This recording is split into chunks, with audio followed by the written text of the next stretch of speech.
চলো আজকে তোমাদের দেখাই ল্যাপটপে কিভাবে গেম প্লে ভালো করতে পারবে, কিংবা যারা এডিটিং করো তাদের জন্য ল্যাপটপ কিভাবে স্মুথ করতে পারবে। ঠিক আছে, তো এটা তোমাদের আগে বলে নিই, এটা এইচপি ভিক্টাস ল্যাপটপ, রাইজেন 7 এর রাইজেন 7-এর 16 জিবি 512 জিবি, আর এটা রিফ্রেশ রেট 144 হার্জ।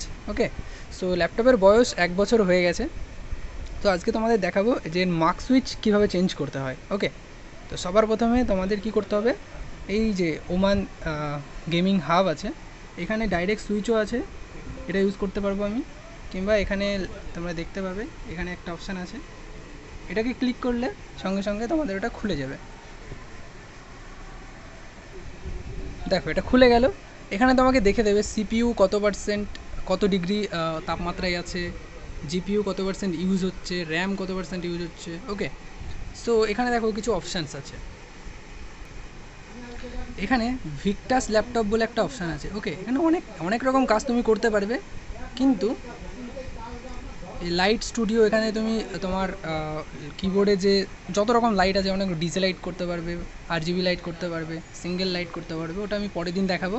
তো আজকে ভিক্টাস ল্যাপটপে ক্লিক করলে তুমি এখানে তিনটে অপশান দেখতে পাবে, একটা হচ্ছে ইকো মোড, একটা হচ্ছে ব্যালেন্স মোড, একটা হচ্ছে পারফরমেন্স মোড। ওকে, তো আমার এখন চার্জার কানেক্ট করা নেই, তোমরা দেখতে পারবে এখানে চার্জার অপশান থাকে, চার্জার কানেক্ট করা নেই, ওর জন্য অটোমেটিক্যালি পাওয়ার অপশান একদম লো পাওয়ারে চলে গেছে, ইকো মোড। ওকে, এরপর আছে ব্যালেন্স মোড।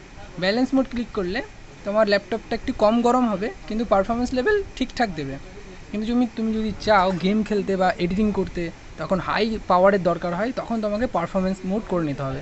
এতে তোমার ল্যাপটপ একটু গরম হতে পারে, গরমকাল যেহেতু, তো সেই জন্য তোমাদের কী করা উচিত, তো তোমরা কুলিং প্যাড ইউজ করবে, যাতে একটু গরমটা কম হয়, কিন্তু পারফরমেন্স অন করে নিলে তোমাদের ল্যাপটপ ভালোভাবে চলবে। ওকে, তো এখন আমার চার্জ লাগবে না, যেহেতু আমি ব্যালেন্স মোড করে রাখছি।